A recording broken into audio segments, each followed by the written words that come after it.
अस्सलाम वालेकुम जी, कैसे हैं आप लोग? सब ठीक ठाक है, खैरियत से? एक दफ़ा फिर वेलकम टू तनवीर सेज़। और 2-3 दिन का जो वीडियो मैंने बनाई नहीं, उसका मकसद ये था क्योंकि जो वसीम अकरम उनके साथ जो मैंने वीडियो बनाई वो पर्सनली मुझे भी बड़ा मज़ा आया और जो लोगों का रिस्पांस आया वो बड़ा ज़बरदस्त था। और मैं यही चाह रहा था कि 3-4 दिन वो वीडियो चले और लोग भी देखें कि वसीम भाई ने कितनी ज़बरदस्त किस्म की बातें की हैं। और आज की वीडियो बनाने का मकसद ये है कि हम लोगों को ये सीखना चाहिए कि प्लेयर्स बनाए किस तरीके से जाते हैं। और हम सारी ज़िंदगी सोचते रहते हैं कि प्लेयर्स कैसे बनते हैं। देखें, कुछ प्लेयर्स ऐसे होते हैं जो एक नेचुरल टैलेंट होता है, वो प्लेयर्स बन जाते हैं। कुछ प्लेयर्स ऐसे होते हैं जिनमें इतना ज़्यादा टैलेंट नहीं होता, उनको पुश किया जाता है, उनको सपोर्ट की जाती है, उनको उनका कॉन्फिडेंस लेवल बढ़ाया जाता है, उनको बताया जाता है कि वाकई आप में बहुत ज़्यादा टैलेंट है, आप आप प्लेयर बन सकते हैं। अगर उनकी परफॉर्मेंसेस अच्छी नहीं है उसके बावजूद भी आप उनको बैक करते हैं। अगर आप समझते हैं कि वाकई इसके अंदर टैलेंट है, ये फ्यूचर में बहुत ज़बरदस्त क्रिकेटर बन सकता है अपने मुल्क के लिए, तो इसको बैक किया जाए। बहुत बड़ी एग्जांपल एक ये है कि स्टुअर्ट ब्रॉड आपके सामने, मैंने बेसिकली ये वीडियो बनाई स्टुअर्ट ब्रॉड के लिए। आप देखें 500 विकेट उसने लिए 140 टेस्ट मैच के अंदर, जो कि बहुत बड़ी अचीवमेंट होती है किसी एक फास्ट बॉलर के लिए। और 500 विकेट लिए क्यों उसने? Because of support, because of selectors ने जो उसकी सिलेक्शन की, क्रिकेट ईसीबी ने जो उसको बैक किया। क्योंकि आपको याद होगा कि युवराज सिंह ने जब स्टुअर्ट ब्रॉड को 6 छक्के लगाए थे एक ओवर में, उसके बाद मैं गारंटी से कह रहा हूँ कि पाकिस्तान हो या शायद इंडिया भी हो, क्योंकि चेतन शर्मा के साथ जब हुआ था कि जावेद मियांदाद ने जब छक्का लगाया था, उसके बाद सबको पता है कि चेतन शर्मा, जिस तरह हम लोग भी सुनते थे और न्यूज़ में भी आता था कि मतलब बहुत बुरा भला उनको बोला गया कि भाई जावेद मियांदाद से छक्के खा लिया आपने, इंडिया को मैच हरवा दिया।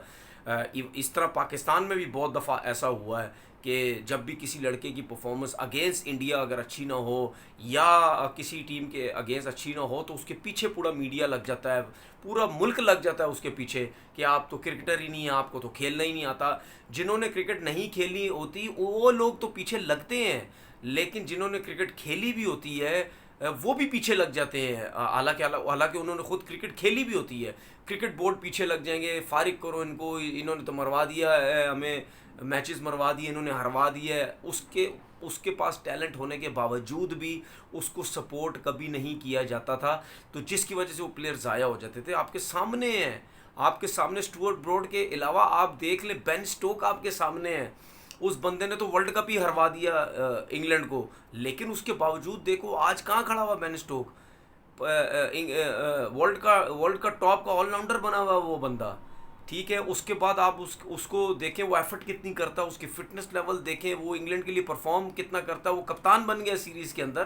तो प्लेयर्स बनाए जाते हैं। ये एशिया के जितने भी लोग हैं, एशिया कंट्री, इनको समझना चाहिए। हम लोग बहुत जज्बाती किस्म के लोग हैं। हम लोग किसी को जज्बाती, मैं उन लोगों को कहता हूँ कि जो स्पेशली टीवी चैनल्स पे आके बिला वजह क्रिकेटर्स के अगेंस्ट परफॉर्मेंस अगर किसी की अच्छी नहीं है उसके ऊपर आप बात करें। अगर अगर अगर आप ये समझते हैं कि लेकिन एक चीज़ तो है, कुछ क्रिकेटर्स ऐसे हैं कि जो परफॉर्मेंस, उसमें मैं भी हूँ, कि अगर किसी लड़के की परफॉर्मेंस नहीं होती तो आप उस वो कहते हैं कि जी इस लड़के को आप डोमेस्टिक क्रिकेट में वापस भेजें, इसको बाद में लेके आना आप टीम के अंदर। लेकिन ये नहीं होना चाहिए कि क्रिकेट बोर्ड बिल्कुल ही उस लड़के को फारिग कर दे अगर उसकी इंटरनेशनल क्रिकेट के अंदर परफॉर्मेंस अच्छी नहीं है। अगर हम सबसे पहले तो हम लोगों को ये सोचना है कि हम लोगों को ये समझना चाहिए कि जो प्लेयर बन सकता है अच्छा, तो उसको बैक करना चाहिए। मिसालें आपके सामने कितनी बड़ी बड़ी हैं, और स्टुअर्ट ब्रॉड और बेन स्टोक देखें कितने बड़े नाम इस टाइम बन चुके हैं। तो ये जो सिस्टम है, ये इंग्लैंड हो गया या ऑस्ट्रेलिया हो गया या न्यूजीलैंड हो गया, इन जगहों पे बहुत ज़्यादा है, क्योंकि शायद वो जज्बाती नहीं होते, वो शायद क्रिकेट को क्रिकेट की तरह समझ के खेलते हैं। वो ये नहीं समझते कि ठीक है छक्के लग गए या परफॉर्मेंस अच्छी नहीं है या वर्ल्ड कप हरवा दिया, वो ये चीज़ नहीं सोचते। वो कहते हैं जी ठीक है, प्लेयर अच्छा था, नहीं परफॉर्म कर सका, बहुत बुरा दिन था, अब इस चीज़ को भूल जाओ, आगे चलो। इसका मतलब ये नहीं है उन्होंने ये सोचा कि नहीं जी बेन स्टोक ने वर्ल्ड कप हरवा दिया, अब इसको बिल्कुल ही सारी ज़िंदगी के लिए फारिग कर दो, इसको टीम में लाना ही नहीं है। क्योंकि क्योंकि स्टुअर्ट ब्रॉड की भी जो मैंने मिसाल दी 6 छक्कों वाली, क्योंकि उनकी आवाम भी जो है, उनका शायद कल्चर ऐसा है, वो सपोर्ट करते हैं अपने प्लेयर्स को। उनके कल्चर में ऐसा नहीं है कि जिसने अगर कोई मैचेस हरवा दिए तो उसको बिल्कुल ही ख़त्म कर दो।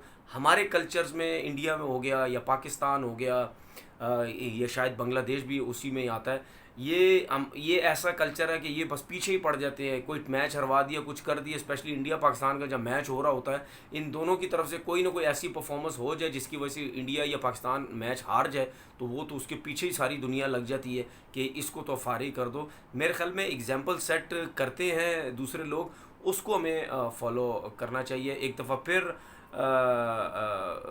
मुबारकबाद देता हूँ स्टुअर्ट ब्रॉड को, बहुत बड़ी एफ़र्ट है ये, और मैं समझता हूँ कि इस जो उसने एफ़र्ट की थी उसमें आवाम का, सेलेक्टर्स का, प्लेयर्स का, इनकी ईसीबी का, इनकी बहुत बड़ी सपोर्ट की वजह से आज स्टुअर्ट ब्रॉड ने 500 विकेट्स लिए हैं। अदरवाइज़ उन 6 छक्कों के बाद अगर वो बिल्कुल इंग्लैंड से बाहर हो जाता तो ये 500 विकेट्स भी ना ले सकता और इतना नाम भी दुनिया में ना बना सकता। इंशाल्लाह ताला फिर एक नई वीडियो के साथ हाजिर होंगे। अपना बहुत बहुत ख्याल रखिएगा। अल्लाह हाफ़िज़।